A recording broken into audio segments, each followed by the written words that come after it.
This time round, welcome to the themes in the blossoms of the Savannah, and of course the analysis is going to be done by Mr. Sherlock. Stay put.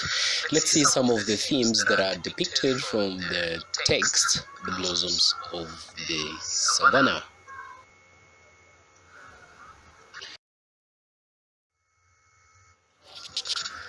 Positive Nasilian culture / traditions.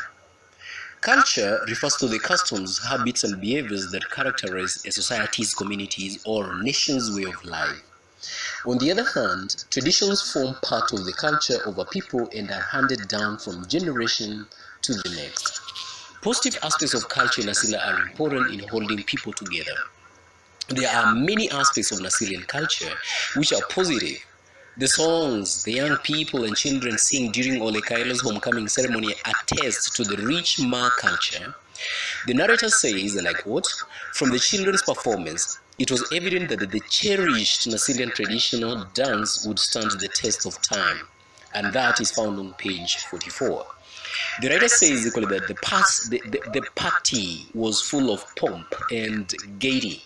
This is brought out by jewelry worn by the guests such as ivory, beads, colored lesos, kangas, and shukas. You can find that on page 47, all attesting to the rich cultural heritage of the Ma community.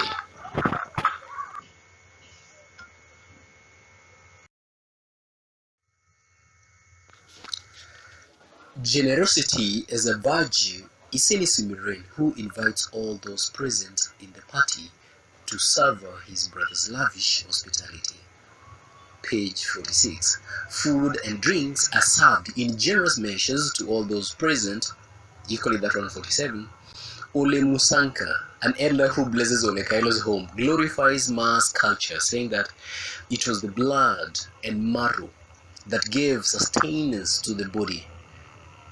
According to him, home is Ma, Nasila, family and children. His only problem is that he supports FGM, a cultural practice that does not assist women in any way. When Rachel and Tayo go to stay at the Angles' place for some time, they witness some positive aspects of communal life and unity at the Angles' home. We are told that, and I quote, "Life and work in that home was communal. Communal life and unity and the Angles home, I've repeated that one. Life and work in that home was communal, although each mother had her own house and cooked her own food. All grown-up daughters helped each one of them." You can find that on page 148. There is a well laid down chain of commands, with the first wife being the deputy to their angle. There are hardly any disagreements, and virtues of selflessness and sharing are emphasized. That is found on page 149.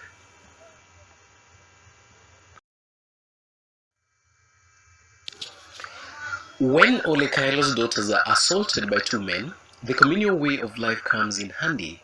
All Ilmolelian men join him in pursuing the men and meting punishment on them. He is not left alone to deal with the matter. During Ole Kaelo's homecoming ceremony, young men and women from the clan work together to make the day successful. Ole Kaelo is touched after discovering that brotherhood, honor, and selflessness still existed in Nasila, and this makes him swear that he would never abandon the culture of his people or live outside his clan. Back up from page 40. Nasila culture clearly defined relationships. The founder had intended that the culture would regulate the lives of the people.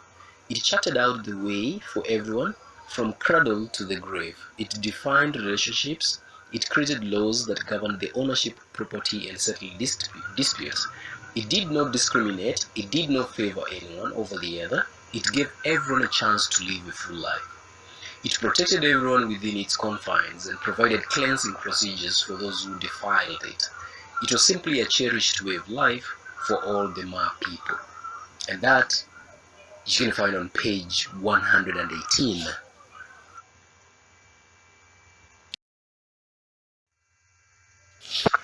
Mama Milanoy appreciates Nasila culture, which spares her nephew from death. She, and I quote, "began to see the wisdom of the Ma founder, who ensured that justice was always tempered with mercy." that is page 163. According to Nasila culture, if a man sought refuge between the legs of an old man, he was to be spared despite the crime committed. That is on page 162. Anybody who violates cultural values of Nasila culture is faced with laid-down punishment.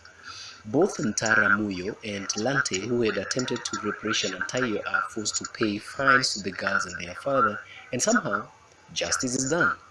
The two boys had been fined 2 havers each, and Ntara Muyo an extra haver to cover the shame that he had occasioned by accosting his own sister. And that is on page 164. Mama Milano also reminisces the old aspects of our culture, which gave room for mass action in case somebody misbehaved and went against the expected conduct. A case in point is where an old man got infatuated by a girl of 14 years. When women realized it, they attacked the man, stripped him naked, and beat him up to death. That served as a detractor to any other man who would harbor such intentions. Mama Milanoi wonders where such good aspects of Nasila culture had gone, for they would shield her daughters from being forced to marry an old man like Osgori. Between page 115 and 117, you can find that equally.